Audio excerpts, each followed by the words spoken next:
ban kang atos bihaitsu law zuri'ah kelawan sekirani lamun den tandur apa habban kelawan sekirani lamun den tandur apa habban nabata mongko cukul apa hab nabata mongko cukul apa hab famutanajjisun mana bahasa ini Izul apa jenenge Ibnu famutanajjisun mongko utawi hab iku kang kena najis famutanajjisun mongko utawi hab iku kang kena najis yughsalu den wasuh apa habban yughsalu den wasuh apa habban ya Allah ya Rabbi ya Karim yughsalu den wasuh apa habban yughsalu den wasuh apa habban wa yukalu lan den pangan apa habban wa yukalu lan den pangan apa habban wa ilalan lamun ora kana salban wa ilalan lamun ora kana salban wa ilalan lamun ora kana salban fanajisun mongko utawi hab iku kang najis mongko utawi hab iku kang najis walam yubayinu lan ora mertelake sapa fuqaha lan ora mertelake sapa fuqaha hukma ghairil habbi ing hukume liyane wiji ing hukume liyane wiji qala dawu sapa syekhuna guru ingsun Al-Imam Ibnu Hajar Al-Haitami walladzi yadhharu annahu in taghayyara an hali qabla al-bal'i walau yasiran fanajisun walladzi utai barang yadharu kang dhahir apa mah yadharu kang pertelo apa mah iku annahu sak temene ya Allah ya Rabbi ya Karim ghairul hab annahu iku annahu sak temene ghairul hab iku intaghayyara lamun dadi apa ghairul hab dadi an halihi saking tingkai ghairul hab an halihi saking tingkai ghairul hab ya Allah ya Rabbi ya Karim qoblal bal'i ing dalem sadurunge den ulu itu ditelan walau yasiran senajan anane taghayyur iku kang kedhik senajan anane taghayyur iku kang kedhik fanajisun mongko utawi ghairul hab iku kang najis fanajisun mongko utawi ghairul hab iku kang najis wa ilalan lamun ora taghayyara wa ilalan lamun ora taghayyara famutanajisun mongko utawi ghairul hab iku kang kena najis wa fil majmu'i lan iku tetep ing dalam kitab majmu' lan tetep ing dalam kitab majmu'an Syekh Nasrin saking Syekh Nasr al-afu utawi ma'fu utawi den ngapura an bauli baqarid diyasati an bauli baqarid diyasati saking oyone sapi gilingan saking oyone sapi gilingan alal habbi ing atase wiji alal habbi ing atase wiji wa anil Juwaini lan iku den riwayatake saking Imam Juwaini tasdidun nakiri utawi bangetake ing ya Allah ya Rabbi ya Karim ingkar utawi bangetake ing ingkar alal bahsi ing atase bahas anhu saking bauli baqarid diyasah anhu saking bauli baqarid diyasah wa tadhhirihi lan nyuciake ing bauli baqarid diyasah mestine ngoten wa bahasalan bahas sapa al-Fazari al-Imam al-Fazari bahas al-afwa ing den ngapura ing den ma'fu an ba'ril fa'rati saking teleke tikus idza waqa'a ari kalane tumiba apa ba'ril fa'rah ari kalane tumiba apa ba'ril fa'rah tumiba fi ma'iin ing dalem barang kang cower fi ma'iin ing dalem barang kang cower wa ammat lan umum apa al balwa cubo bihi kelawan ba'ril fa'rah wa amma ma yujadu ala waraqi ba'di syajari karrohwa wa amma ma anapun tawi barang yujadu kang den temu apa mah ala waraqi ba'di syajari ing atase godhonge setengah wit-witan karrohwati hale kaya untuk fanajisun iku fanajisun mongko kang najis li'annahu yakhruju min batini ba'di didan li'annahu krana sak temene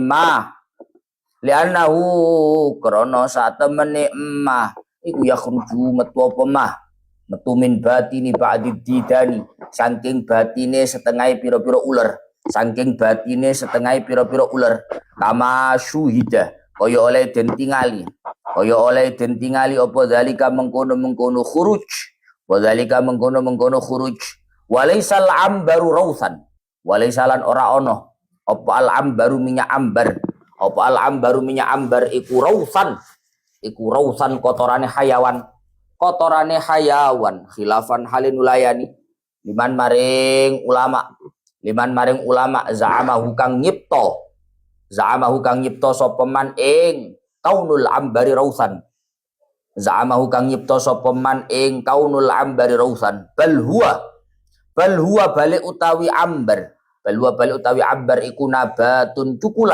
iku nabatun cukulan fil bahri yang dalam segoro. Ya Allah ya Rabbi ya Karim wa madiyin wa wadiyin wa damin ila akhirih pun. Ya Allah ya Rabbi ya Karim, sekarang melanjutkan pembahasan tentang mandi. Ini terakhir pembahasan tentang mandi. Ya Allah ya Rabbi ya Karim wajazaynya wajaza takasyufun lahu ailil ghusli fi khalwatin au bihadrati man yajuzu nadaruhu ila auratihi kazaujatin wa amatin wasatru afdalu. Hukumnya diperbolehkan untuk membuka aurat dalam rangka mandi, tapi dalam kondisi atau tempat sepi. Wajaza takasyufun ailil ghusli, ya, wajaza takasyufun lahu ailil ghusli fi khalwatin. Diperbolehkan untuk membuka aurat dalam rangka mandi pada kondisi atau tempat yang sepi.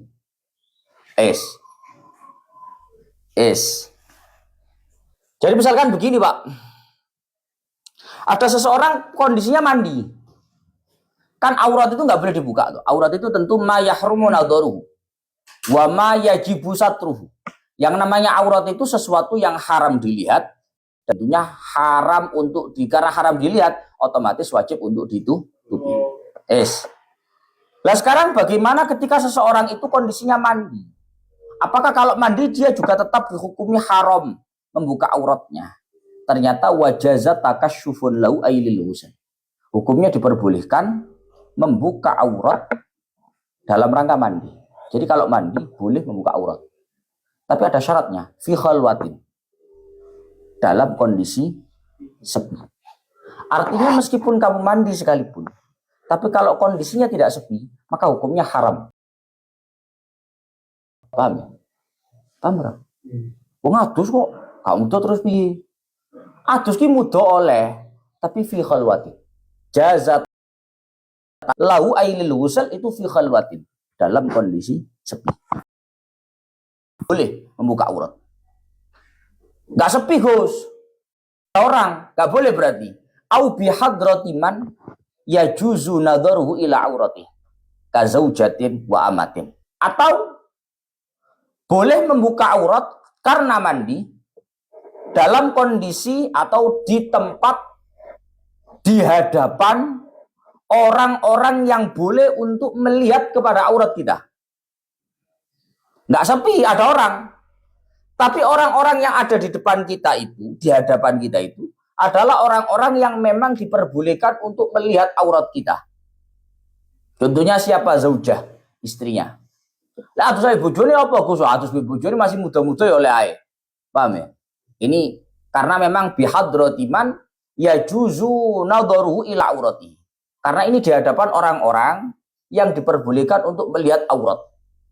Tapi kalau orang-orang yang tidak boleh melihat aurat, tentu tidak boleh hukumnya. Contoh, saya mandi Gus, ada mahram. Saudara perempuan gimana tidak boleh? Karena mahram kan tidak boleh melihat pada batasan aurat. Kalau melihat yang bukan aurat mungkin boleh. Tapi kalau aurat kan tidak boleh tetap. Apalagi nanti unsurnya bisyahwat. Itu tentu beda lagi. Yang jelas, hukum diperbolehkannya membuka aurat dalam rangka mandi, itu hanya berlaku dalam kondisi sepi. Atau andai kata nggak sepi, hanya orang-orang yang boleh untuk melihat aurat kita yang menjadikan membuka aurat itu tidak haram. Yang tidak diharamkan itu manakala kita membuka auratnya itu di hadapan orang-orang yang memang tidak haram untuk melihat aurat kita. Tapi kalau orang-orang yang haram untuk melihat aurat kita, mau bagaimanapun haram. Tidak boleh. Paham ya? Wasatur afdal. Meskipun toh seperti istri itu legal, boleh. Untuk kita tidak menutup aurat ketika mandi. Mandi bareng istri gak menutup auratnya, tidak apa-apa. Tapi tetap wasatur afdal. Andai kata ditutupi itu lebih baik. Wasatru afdal. Andai kata auratnya ditutup itu lebih baik, lebih afdal. Wa haruma in kana samma man yahrumu nadharuhu ilaiha. Ya. Kamu harus paham tadi koridornya apa? 2. Boleh membuka aurat dalam rangka mandi, 1. Yang kedua, dalam kondisi sepi. 2 ya unsurnya ya. 1 dalam kondisi sepi, yang kedua dalam rangka mandi. Artinya ada keperluan. Ataupun dalam rangka mandi, tidak sepi tapi ada orang yang tidak haram untuk melihat aurat kita. Paham? Ruk, apa tadi? 1.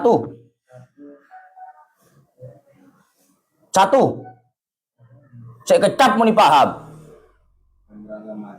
2 unsur. Boleh membuka aurat dalam rangka mandi dan dalam kondisi sepi. Atau yang kedua, dalam rangka mandi dan orang yang di hadapan orang yang diperbolehkan melihat aurat kita. Oke ya. Sekarang waharuma ingkana samma man yahrumu nadharuhu ilaiha. Otomatis karena yang legal itu di hadapan orang yang boleh melihat aurat kita, maka haram membuka aurat meskipun karena mandi di hadapan orang-orang yang haram untuk melihat aurat kita. Wa haruma in kana samma man yahrumu nadharuhu ilaiha. Otomatis membuka aurat itu menjadi haram in kana samma man yahrumu nadharuhu ilaiha. Ketika di tempat itu ada orang-orang yang haram untuk melihat aurat kita. Ada orang lain, Gus. Benar saya sama istri. Tapi ada orang lain kayak di kolam renang misalnya ya. Di kolam renang.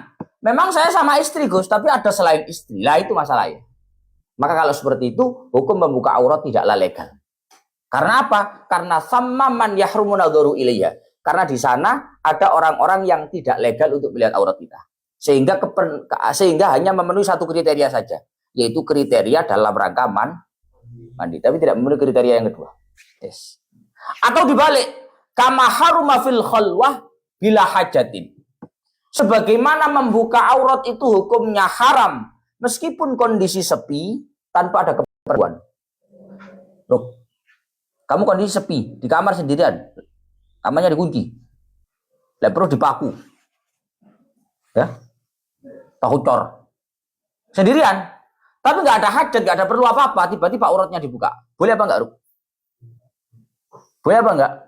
Kenapa enggak boleh? Boleh. Kenapa nggak boleh? Karena tidak apa. Loh, aku mau ngomong apa toh? Boleh membuka aurat apa rangkanya? Karena Loh, aku sakit mingkem kok, piye toh? Bah, mau lah aku ngomong apa? Boleh membuka aurat dalam rangka mandi. Terus dalam kondisi sepi.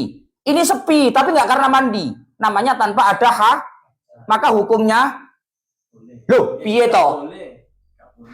Yang boleh itu kalau 2 unsur ini terpenuhi. 1, karena ada kepentingan misalkan mandi. Yang kedua dalam kondisi sepi.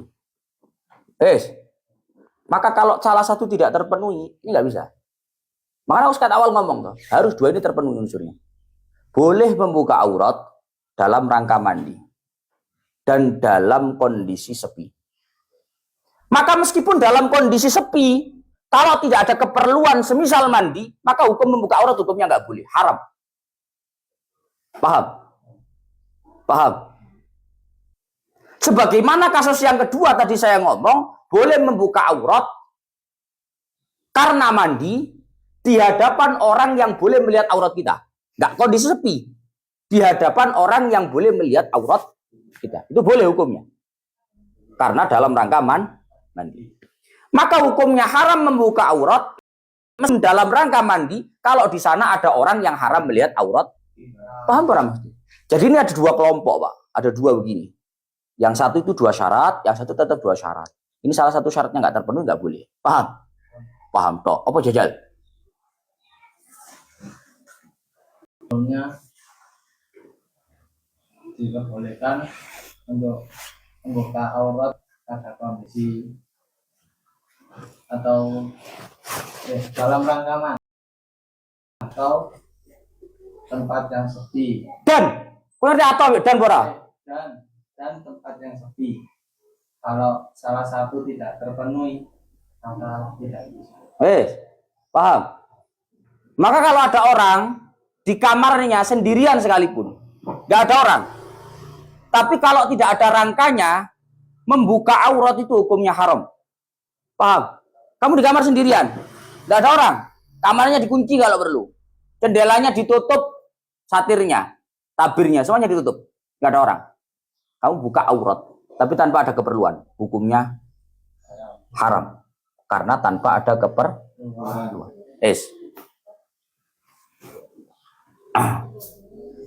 Kemudian wahalla fiha li'adna gharadin kamayan. Karena yang tidak boleh itu adalah membuka aurat dalam kondisi sepi tanpa ada hajat, maka hukum membuka aurat itu hukumnya legal dalam kondisi sepi jika ada keperluan meskipun keperluannya sifatnya remeh. Hukum membuka aurat dalam kondisi sepi itu kan boleh kalau ada keperluan. Yang diharamkan tadi itu bila mana tidak ada keperluan. Kalau ada keperluan, meskipun keperluannya itu adnal gharad, keperluan yang sifatnya itu sangat remeh, itu memperbolehkan seseorang untuk membuka aurat dalam kondisi sepi.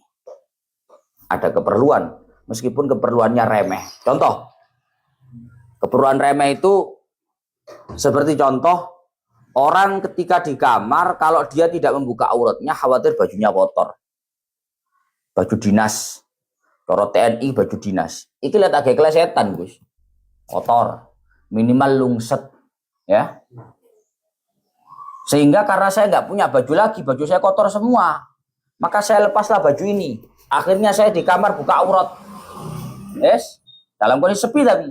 Ini boleh nggak Gus? Apa alasannya tadi? Alasannya agar bajunya nggak kotor. Boleh, boleh.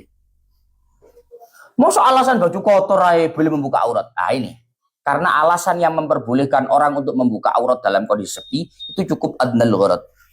Cukup tujuan yang remeh. Cukup alasan yang remeh. Tidak perlu yang sampai tinggi. Paham saya? Yes, ya. Makanya aku contohnya kayak ini. Faruk. Panas-panas hawa ini. Panas rek. Insyaallah. Saumumu. Akhir buka kelambi blejet, alhamdulillah dikipasi pas nih sorry. Apa alasannya kok mudor nang kamar? Isis, oleh isis sumuk oleh. Kalau alasan kan nggak sumbut bayo. Mek toleh isis, marongo membuka aurat. Nah, membuka aurat itu dalam kondisi sepi dilegalkan dalam rangka alasan apapun meskipun itu remeh. Tapi tetap catatannya ya, wahalla fiha. Yang diperbolehkan membuka aurat dengan alasan seremeh apapun itu fiha ai fil khalwah dalam kondisi sepi. Ala aku nyangkruk be kancamu ya ora oleh sumuk rek lambine cowoplok. Kipas ndak boleh. Paham ya? Yang boleh itu kalau fiha ai fil khalwah, kalau dalam kondisi sepi. Tapi kalau enggak dalam kondisi sepi tidak boleh. Jadi alasan seremeh apapun itu memperbolehkan untuk membuka aurat karena kondisinya sudah didukung dengan sepi. Paham ya? Oleh orang sepi jelas orang oleh, mana maksudku? Mosok alasan mek wedi klambine regethok ae oleh buka aurat kan kondisi ini sepi. Jadi cukup alasan seminimal apapun sehingga memperbolehkan untuk membuka aurat. Paham? Itu alasannya cukup remeh saja karena sudah didukung oleh kondisi sepi. Sehingga alasan yang remeh sekalipun itu memperbolehkan seseorang untuk membuka aurat. Paham? Paham? Kemudian wasaniya aitsani syurutis shalah taharatu badanin wa minhu dakhilul fami wal anfi wal aidi. Sekarang syarat yang kedua. Dari kemarin kan membahas wudu. Wudu, tayammum, mandi besar, itu semuanya membahas syarat pertama salat. Syarat pertama salat adalah suci dari hadas. Syarat pertama salat adalah suci dari hadas. Kemudian Fathul Mu'in yang bahas suci dari hadas itu ada wudu, ada tayammum, ada mandi besar panjang sampai berbulan-bulan. Baru sekarang rukun syarat salat yang kedua. Fathul Mu'in ini lagi. Moro-moro syarat salat yang kedua. Kapan yang pertama nih? Pokoknya guys. Syarat pertama salat dulu sudah. Yang pertama, suci dari hadas. Itu wudu kalau punya hadas kecil. Tayammum kalau nggak ada air. Mandi besar. Itu semuanya dalam koridor syarat salat yang pertama yaitu suci dari hadas. Kocoro wingi gambar apa nih? Gambar ini segitiga ini. Ini padahal gambare. Caratannya ngono kuwi. Sekarang yang kedua, syaratnya salat adalah badan. Salat itu harus dalam kondisi badan suci. Badan itu harus dalam kondisi suci. Suci dari. Syarat yang kedua, salat itu harus sucinya dari najis. Badan itu mana saja, Gus? Badan itu semuanya. Mungkin kita hanya menganggap badan itu ya yang kita ketahui saja, tangan, wajah itu badan. Padahal enggak. Wa minhu dakhilal fami. Termasuk badan yang artinya ketika sholat disyaratkan harus suci adalah dakhilul fam. Mulut bagian dalam. Tahu mulut bagian dalam? Ini mulut bagian dalam. Ini disyaratkan harus suci karena itu termasuk badan. Di mana badan ketika sholat disyaratkan harus suci. Makanya kalau kamu gusinya berdarah, digengem, arti digengem ya? Digengem. Digemu itu lah. Iya, digengem itu ditahan, Pak. Itu ada babak lo ngerti ya? Itu jadinya digengem. Mbok bahasa Indonesia apa ora. Misalkan kamu dalam mulut kamu ada darah dari gusi ataupun gigi. Kamu biarkan digengem, tahan. Kok mari salat dibuang. Kok nang jero kene ae kok. Sing syarat najis kan awake. Iki kan gak. Oh, salah kamu. Badan itu harus suci dari najis, termasuk badan adalah bagian dalam daripada mulut. Sehingga kalau mulut kamu berdarah, mulut kamu ada najis, maka harus dikeluarkan agar tidak membatalkan terhadap salat. Wal anfi, begitu juga bagian dalam dari hidung. Anfun, apa artinya anfun? Dalamnya hidung, ini termasuk area badan yang disyaratkan harus suci ketika sholat. Maka kalau kamu sholat di tengah-tengah sholat ada darah, apa mimisan bahasa Indonesia? Iya, ada darah mimisan yang keluar dari dalam hidung. Meskipun mimisan itu nggak sampai keluar ke sini, hanya di dalam hidung sini, itu membatalkan sholat.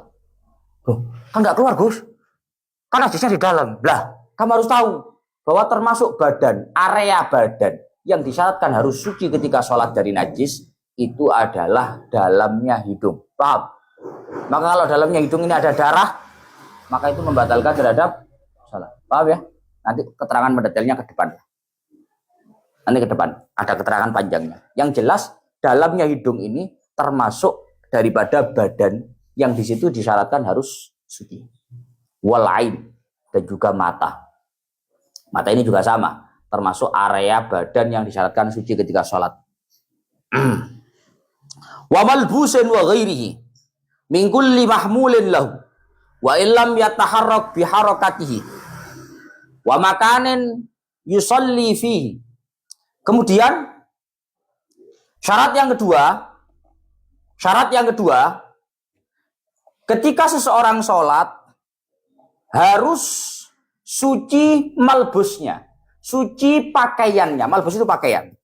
Atau enggak harus pakaian, tapi wa ghairihi min kulli mahmulin lahu. Suci pakaiannya dan lain-lain.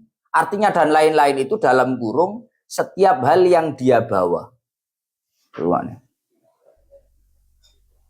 Sucinya baju dan lain-lain dalam kurung setiap hal yang dia bawa. Pokok apapun yang dibawa oleh orang yang sholat, itu semuanya disyaratkan harus suci. Tidak boleh ada najis. Sekarang pertanyaannya, yang dibawa oleh orang sholat itu apa saja?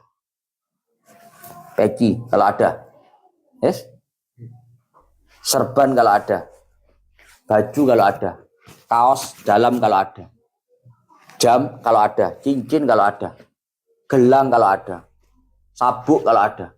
Ya. Sarung kalau ada. Kenapa kok didetailkan, Gus? Soalnya ada lagi. Apa yang dibawa oleh orang sholat? Mic. Kamu tahu mic? Mic clip itu loh.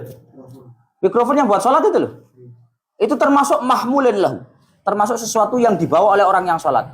Sehingga disyaratkan mikrofon itu harus dalam kondisi suci. Wa illam yataharrak biharakati. Meskipun ujung mikrofon itu tidak bergerak karena gerakannya orang yang sholat. Paham?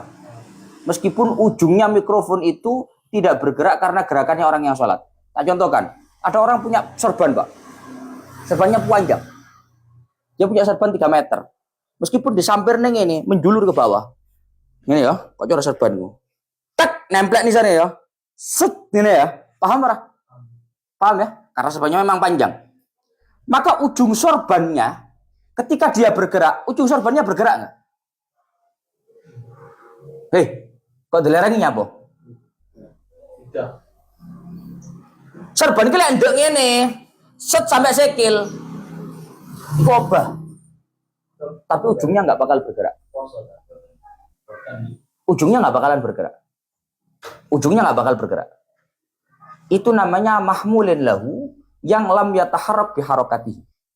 Itu namanya sesuatu yang dibawa oleh orang yang sholat yang tidak bergerak karena gerakannya orang yang sholat. Beda sama serbannya bapak-bapak. Karena bapak-bapak nggak serban ya. Sabar neng ini. Ini ya taharruku biharakatihi. Ini bergerak-gerak karena gerakannya orang yang sholat. Ruku katut, ruku obat. Kalau serbannya panjang, sampai tutup sajadah ini, maka yang di ujung itu nggak akan bergerak-gerak karena gerakannya orang yang sholat, paham ya?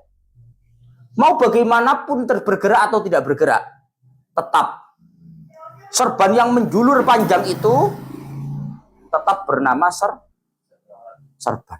Dan serbannya itu dibawa oleh orang yang sholat. Maka kalau di ujung serbannya itu ada najis, meskipun panjang serbannya 30 meter, itu membatalkan sholatnya orang yang paham maksud saya? Kalau serban jarang. Yang saya bahas itu adalah mic. Kamu tahu mic clip itu? Mic clip itu? Yang dianggap mic kan ini tok. Padahal kabel itu sak nyambung ya. Kabel itu dua, Pak. Kadang lewat lompongan-lompongan nih masjid itu, sini aku nonton tikus-tikusnya, paham ya? Paham? Area kabel itu loh, kan sangat tidak terawat. Tidak terbersihkan, tidak tersapu, dan lain-lain. Misalkan di kabelnya mic itu ada najisnya, kotorannya, misalkan najis. Kotorannya hewan.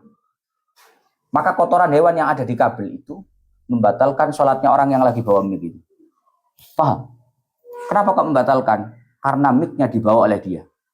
Sedangkan kabel itu sepanjang apapun tetap rangkaian daripada mic. Paham? Loh iya. Kan gak bagus. Sing digawa kan sing iki. Loh, lah getmu sing digawa sing iki tok. Pokok nyambung kan jenenge ya. Paham ora? Ngono lho maksudnya iki. Itu bahasanya kitab wa illam yataharrak biharakati. Meskipun tidak bergerak-gerak karena gerakannya orang yang salah. Yes. Hukum ini berbeda dengan serban yang dianggap penghalang sujud. Hukum ini berbeda dengan hukum serban, hukum kain, hukum penghalang dalam sujud. Kalau ada serban segini, pendek, kan pendek ya. Ini kalau kita gerakkan gerak ya. Pada saat sujud, pada saat sujud kan ngelembre, ngerti ngelembre ya? Menjulur. Kamu sujudi, subhana rabbiyal a'la wa bihamdi. Pertanyaannya, sahkah sujudnya orang yang ketika dia sujud terhalang oleh sorban ini? Sahkah sujudnya orang yang ketika dia sujud terhalang oleh sorban yang ada di pundaknya ini? Tidak. Sahkah? Sahkah? Itu tidak sah. Kalau sorbannya bergerak-gerak karena gerakan dia. Sorbannya pendek, 3 meter, 2 meter pendek. Pokoknya kalau dia bergerak, itu ujung yang dia gunakan sujud itu bergerak. Itu membatalkan ketika disujudi. Kan akeh Pak, bapak-bapak jamaah masjid biasanya. Ini ya. Lihat. Ketika sujud menjulur sorbannya. Set gini. Sujud. Ces. Pas ketika bangun terbawa lagi sorbannya ini. Wong pancen mau ngelebret tok. Oh, terus ya. Paham? Itu kalau sorbannya bergerak-gerak karena gerakan dia. Tapi kalau sorbannya tidak bergerak-gerak karena gerakan dia, maka kalau dia yang disujudi adalah ujung sorban yang tidak bergerak, tidak membatalkan sholat. Paham? Paham? Tinggi badan kamu 150 ke pundak misalkan. Berarti sorbannya 150 des sampai lantai. Des. Ke depannya 2 meter, 3 meter setengah.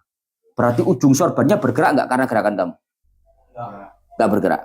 Kemudian kamu sujud. Allahu Akbar. Subhana rabbiyal a'la wa bihamdi. Sujud di atas sorban kamu. Salat kamu batal nggak? Tidak batal.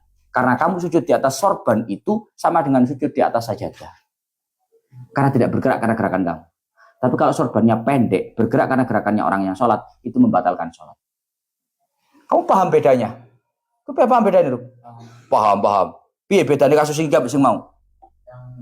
Yang satu kan pendek. Loh, kok kasus sing pendek? Kan 2 kasus lagi mau, Mbak? Oh, sing mik. Kamu paham bedanya apa? Yang mik kan kalau di buat sholat kan tabligh kan ikut gerak. Subhanallah. Bedanya itu waktu yang dibawa oleh orang yang sholat. Tunggu nih. Waktu yang dibawa oleh orang yang sholat untuk urusan najis, baik bergerak orang yang sholat atau tidak, maka itu membatalkan sholat. Paham tenan, paham orang mantuk gaya tok enggak paham. Iki wong poso jangan ada ngomong Anda nek pancet ae. Paham ora? Baleni yo ngene kondo. Ojo kowe om paham ngono. Kalau untuk urusan najis oleh orang sholat, kan ini tambah syarat. Orang sholat itu syarat suci badannya. Harus suci pakaiannya. Bukan cuma pakaian. Apapun yang dibawa oleh orang yang sholat itu harus dalam kondisi suci. Nah sekarang ini membahas sebatas mana sesuatu itu dianggap dibawa oleh orang yang sholat. Paham? Loh, sebatas mana sesuatu itu dibawa oleh orang yang sholat.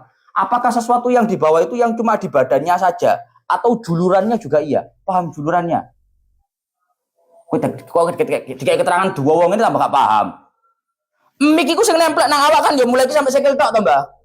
Kabel sing dawa kuwi iku dianggap di bawah apa enggak? Enggak. Iya di bawah. Loh, makanya kudu jelas. Kalau untuk urusan sholat disyaratkan suci dari najis, maka apapun yang dibawa oleh orang yang sholat itu harus suci dari najis. Meskipun sesuatu itu tidak bergerak karena gerakannya orang yang sholat. Paham? Meskipun sesuatu itu tidak bergerak karena gerakannya orang yang sholat. Ya mik kuwi mau lho. Kabel dawa. Pucuke kabel dawa apa balik awak dhewe obah? Gak obah kan? Meskipun itu tidak bergerak karena gerakan kita, tetap ketika ada najisnya menjadikan sholat kita batal. Paham? Paham? Tapi kalau untuk sujud, sesuatu yang dianggap penghalang ketika kita sujud, itu hanya sesuatu yang bergerak karena gerakan kita. Untuk sesuatu yang tidak bergerak karena gerakan kita tidak dianggap sebagai penghalang. Paham beda nih? Apa beda nih? Paham? Yang satu harus suci dari najis yang Paruk jan peh.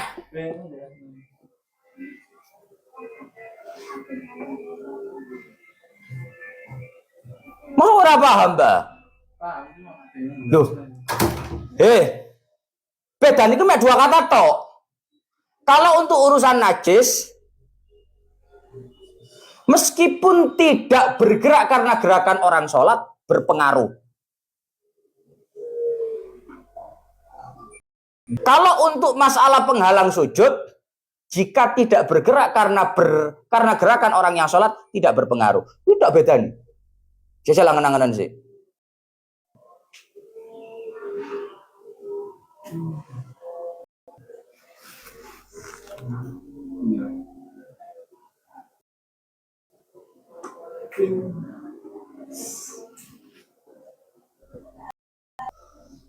Pun, ayo, Jajal. Ben ono oleh ya sing ngomong luwe ngene iki. Ayo kowe pagar apa ame ge opo to. Ayo. Kalau untuk Najis. itu yang menjulur. Kok enggak menjulur ae to? Kabeh menjulur, Mbak. Sing dibahas ora menjulur. Loh, peh, kowe iki panggae to? Jajal Ibnu yo, ayo Ibnu yo, marakmu yo. Urusan membahasakan itu terserah, gak kudu koyo aku. Tapi wong iki teko omongane ketok paham ora paham ketok no mesti. Oh, lek iki jelas ra nyantol ngene iki, ngono lho. Ora kudu kok. Lah Gus Wais kudu padha plok ambek omongane. Enggak, aku kudu padha plok. Tapi kan kamu ngomong itu saya bisa mengukur to, Pak. Oh, kowe iki paham, kowe iki ra paham bisa aku ngukur. Ayo, Ibnu Jajal, piye bedane?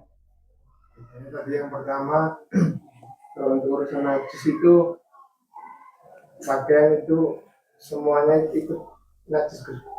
Jika salah satu ada yang kena najis ikut semuanya. Meskipun yang kena najis itu bukan yang kita bawa tapi yang satu saluran sama yang kita pakai. Meskipun tidak bergerak karena gerakan sholat itu, gerakannya orang yang sholat. Gerakannya orang yang sholat itu termasuk ikut najis. Terus Dan yang satunya untuk sujud. Kalau untuk yang sujud, jika tidak bergerak tidak berpengaruh, dan jika bergerak berpengaruh dalam sholatnya. Intinya aku situ tahu. Kalau tidak bergerak itu yang berpengaruh. Lek bergerak itu jelas, Mbak. Baik itu kasus najis ataupun kasus penghalang sujud. Kalau bergerak itu ngaruh. Tapi yang dibahas itu adalah kalau tidak bergerak. Mergo lek wis gak bergerak iku barang liya, paham kowe? Lek wis gak bergerak iku barang liya. Kok cara wong bahas, lah lapo? Wong najis nang kono kok, nang pojok kabeh mixer kok. Wong kena hukum sembayange gak sah. Loh, masalahnya kabel kuwi mau menjulur dari badannya orang yang sholat. Kan wis waduh lho, ini gak bahas adoh. Meskipun jauh, meskipun seakan gak nyambung karena tidak bergerak ketika orangnya bergerak, tetap itu akan mempengaruhi kesahan sholat dalam perihal najis. Ngono lho. Tapi kalau serban 10 meter, Pak. Lek pucuke sing ora obah-obah kelawan obahmu, mbok sujuti ora ngaruh. Kuwi koyo sajadah. Salatmu tetap sah. Tapi lek serbanmu sak opel nang kene. Sajadah cilik lho biasanya untuk desa, digeser serban ngene ya. Nang ngene desa sajadah cilik ge serban. Marun wae sujud dilewer. Para di Allahu Akbar ngene. Ya batal ade salate Pakde. Karena gerakan kamu. Paham? Ruk. Pagar. Iki penting. Lah lek kowe saiki wae ora iso ngomong, dan yo meneh-meneh tambah ora iso ngomong kowe. Wa makanin yusalla fihi. Begitu juga syarat salat adalah disyaratkan harus suci tempatnya. Salat itu disyaratkan harus suci tempatnya. Tempat salatnya. Tempat sholat itu, Pak, teman-teman, tempat sholat itu adalah area-area yang memang menyentuh badan. Sehingga kalau untuk titik-titik yang tidak menyentuh badan, meskipun itu dalam kotaan area sholat, tidak membatalkan sholat. Paham maksud saya? Misalkan, kamu kalau sholat butuh berapa lantai untuk sholat? 2 lantai ya. Lantai ukuran 50 kali 50 ini, kalau untuk sajadah kamu, tempat sholat kamu kan 2 lantai. Misalkan di 2 lantai yang sedang kamu sholati itu ada kotorannya, ono telek pitike, ada kotoran ayamnya di tengah-tengah. Tapi pada saat kamu berdiri, kaki kamu nggak nginjak itu. Pada saat kamu sujud, tangan kamu nggak menginjak itu. Jidat kamu nggak mengenai itu. Lutut kamu juga nggak mengenai itu. Hukum sholatnya sah atau enggak? Meskipun itu ada di sajadah kamu. Apa maksud saya? Karena yang jadi tolak ukur tempatnya sholat yang harus suci itu adalah titik langsung menyentuh tubuh. Kalau untuk titik yang tidak langsung menyentuh tubuh, itu tidak berpengaruh kepada sholat. Artinya sholatnya tetap sah. Paham? Paham? Oke? Tadi lo ono sajadah kok ono teleke. Aduh, ono teleke guys, guys. Nanti orang nggak akan menempati itu, tempati saja. Paham ya? Hukumnya sah atau sah? Meskipun nanti mungkin makruh. Tapi lek kayak Jumatan ngono, Pak, iki gak bakal genggonan. Lek wong liya gak ngarah gelem salat. Soalnya dipikir gak sah salat iki, paham ya? Tapi lek kayak sonep ini kudu berani. Aku tak salat nang ngono. Wah, di samping aku salat mengajarkan fikih kepada orang, biar orang paham bahwa salat seperti ini hukumnya sah. Ngono lho, pelajaran kuwi. Cara wong nginden delok Faruk bendino ngaji fikih, Pak. Lek sampai ono telek di sembayang mbek Faruk, berarti sembayang nang saja ono telek iku gak apa-apa. Karena lek ganjaran double, Pak. Ganjaran di sembayang, ganjaran di jamaah, ganjaran ini mulangi. Pahalanya mengajarkan. Itu penting. Ya lek sekiranya iku dianggap mulangi. Lek sekiranya dianggap stres ya bagaimana? Karo, lho stres Faruk itu. Saja ono telek kok disujudi, diga sembayang. Ya bagaimana lek kuwi? Jadi cerita mungkin. Pun fala tasihhu as-salatu ma'ahu walau nasiyan au jahilan biwujudihi au biqaulihi mubtilan. Pun keterangan detailnya masalah najis lanjut besok ila akhir wallahu alam. Saya gua ya surban.